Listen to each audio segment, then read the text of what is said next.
If you see, I thought it was going to be a lot of kids. I love the boots. Miss, I love your boots. Yes, yes, yes. I've got to get inside. You were with me the whole step of the way. All right.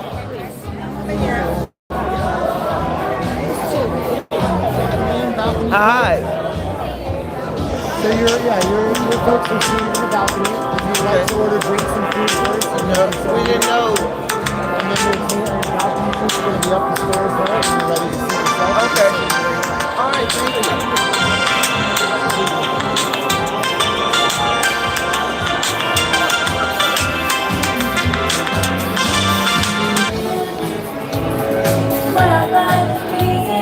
Okay. Now we're back.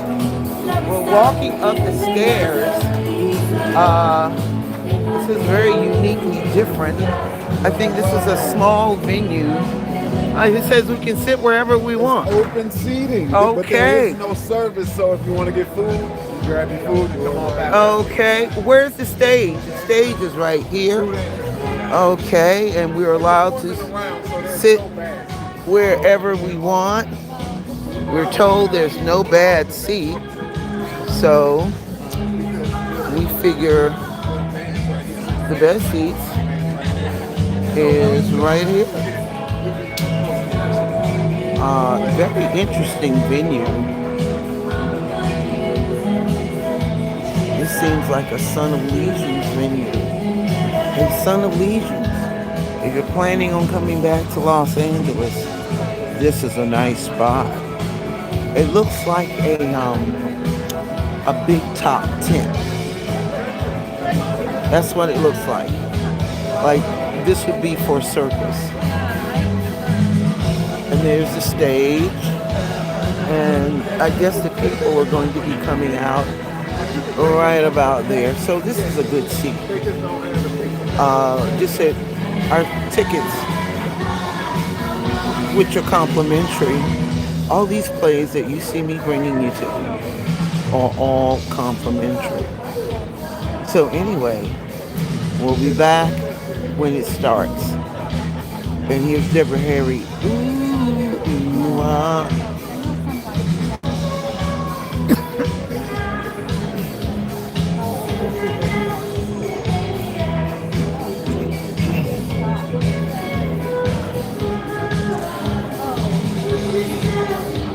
Behind.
We're waiting for the show to begin.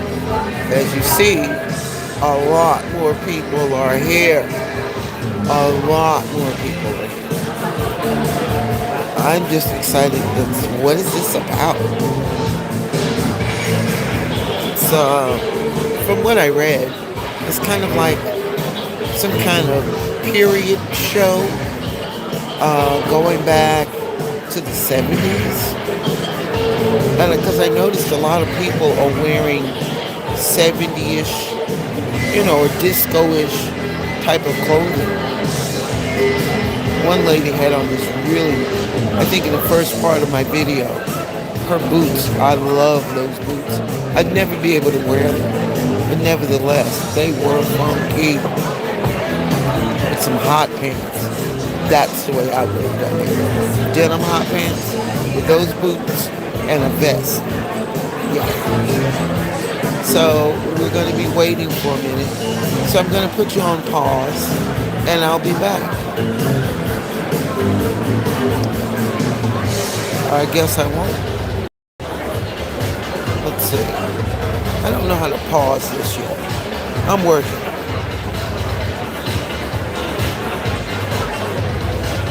It won't let me do anything. Okay, I guess the way to pause it is. These are my favorite nights, but this might be one of my favorite openings I've done. I have seen so many. It's like everyone showed up to my funeral. Like I see so many friends and so much joy, so much love in this room tonight, and it's like a giant high school reunion. That's a better way to describe it. It's a better way to describe it than my funeral. How are we doing, everybody? We decided to move our opening night to Sunday nights because we can't figure out the night in LA that everyone will agree on. So we picked Coachella weekend. And I think this is a better place to be than Coachella. If you don't know me, and most of you do, my name is Shane Shale. I'm the executive producer and co-creator of For the Record and the Cinemita. And I came to tell you a little story about how you ended up in a tent at SoFi Stadium. It's a wild, long story, and some of you have heard it before, but for the new people, 15 years ago, I got a group of friends together in a bar. Me as this gentleman named Chris Bratton, who is here tonight. We started singing songs from Tarantino films, and we were like, I don't know if anyone will like this. And then Quentin Tarantino walked in the door, and we said, well, I guess they like it. And so we started singing. We said, let's do another director, and let's do this. And we just kept on going. We had a little 60-seat bar that became a 100-seat bar, that became a 200-seat bar, and we got an invitation to go up to the Wallace Annenberg Center for Performing Arts and start performing our Love Actually show there. Along the way, there are so many people here that have contributed, and I have to say, like, this would not have ever happened if it wasn't for the artists and the friends and the family that this For the Record show has become. Every single person, you know who you are. I would love to just have you, actually, if you are a For the Record alum, will you just please stand up? Please. Please.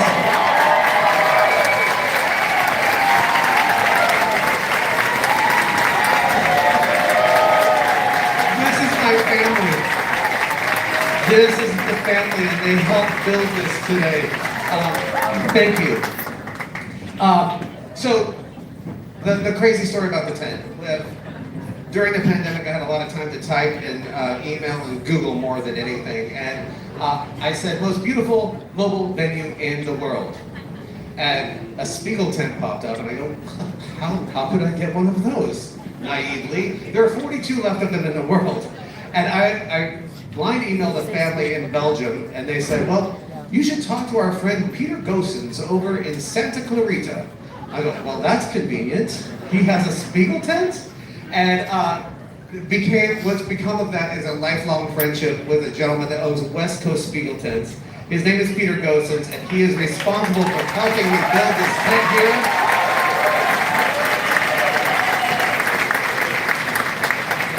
He's responsible for letting us dream, and then we got on a plane and we went to Belgium and we met this family, and I'm telling you, it's the most extraordinary family and something that you don't see very much of these days. One family for 100 years has been building Spiegel tents, and the word Spiegel means mirror in Belgian and in Dutch, actually. And I know the words Dutch and in German. Anyway, they built. One family has been creating these for 100 years, and the father carved 3,000 or cut 3,000 pieces of glass for this space here. There are 3,000 mirrors.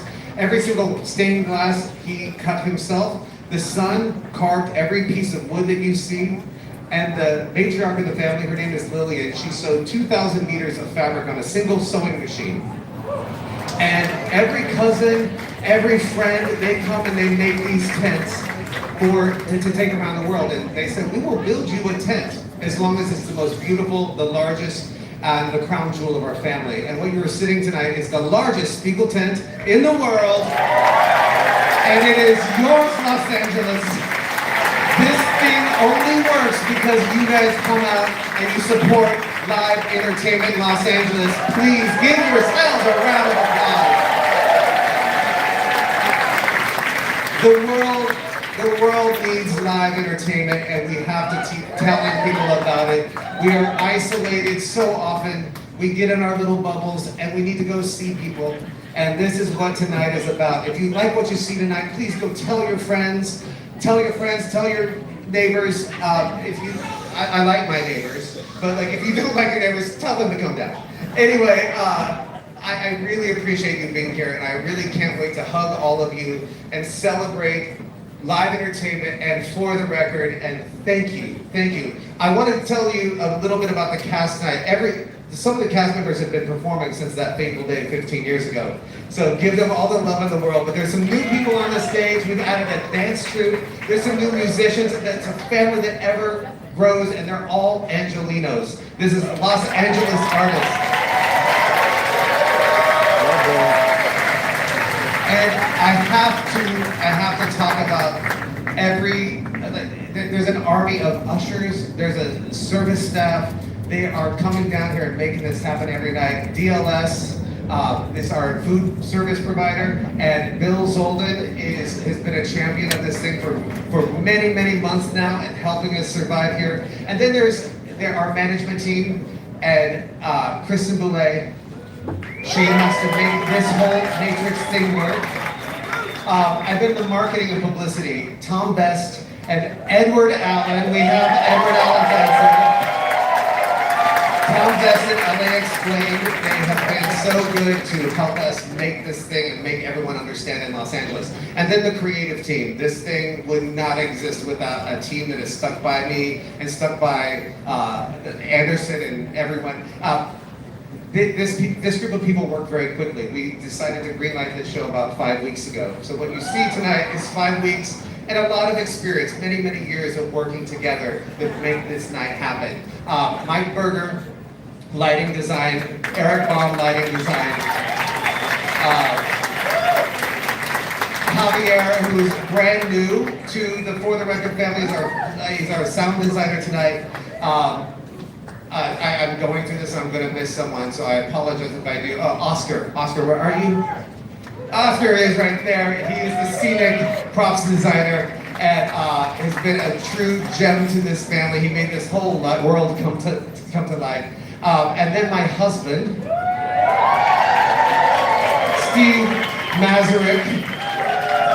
He's my rock, my soul, my costume designer, and the creative energy behind everything that I do. And then last and definitely not least is Sumi Maeda, our choreographer.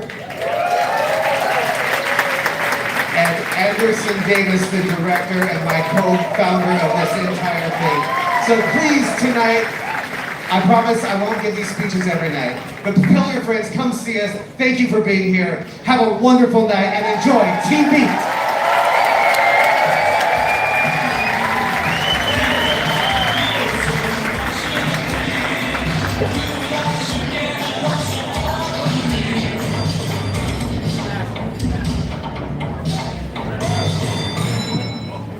Thank you for being here, and thank you for being my soul and my heart and she's the finance girl. She keeps this thing going. She's our CFO. Thank you, have a great night.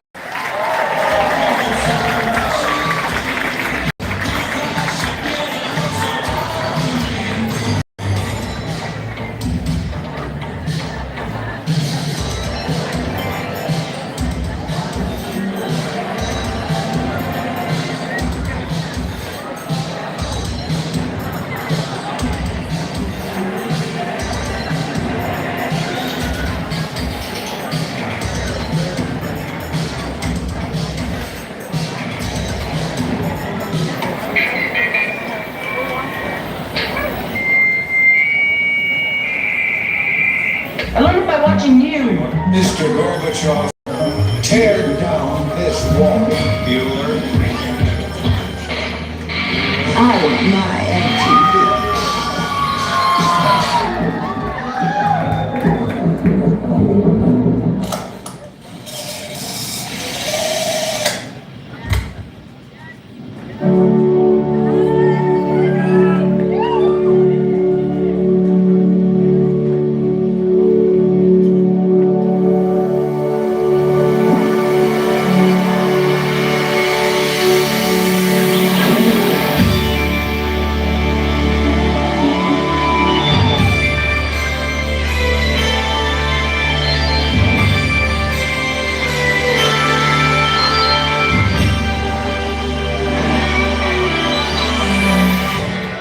When you were young, did you ever love somebody like I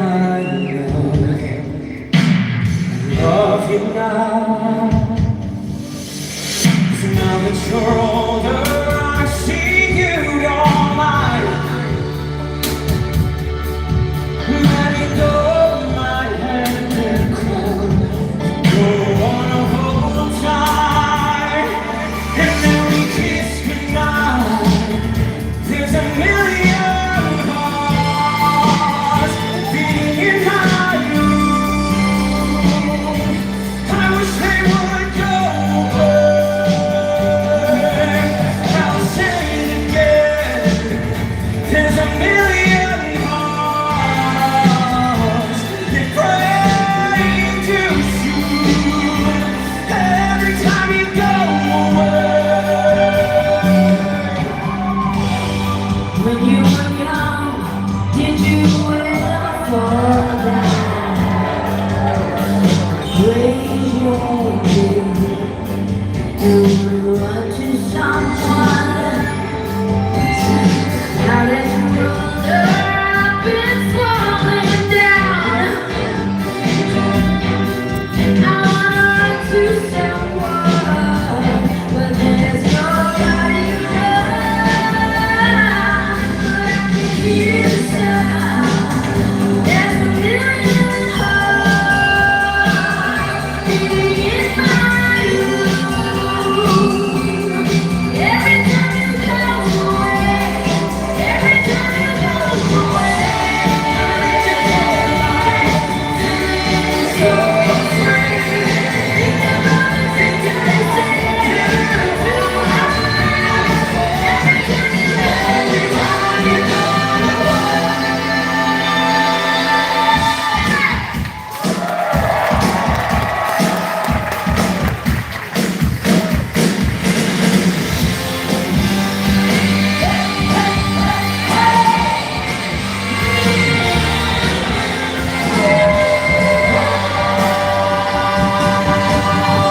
It's 1985! Back to the Future is the #1 movie in the world. The only social network we have is a corded phone in the kitchen. And music isn't a file in a cloud, it's a physical force. So tonight, we're trading in the algorithm for the neighborhood, where you're not looking for your friends' faces on a screen, you're looking for their bikes in the front lawn. In 1985, you couldn't hide. You were messy, you were loud, and you were exactly who you were supposed to be. You were a brain, an athlete, a basket case, a princess, and a rebel. Ladies and gentlemen, the Pirates are back! Don't you forget about me.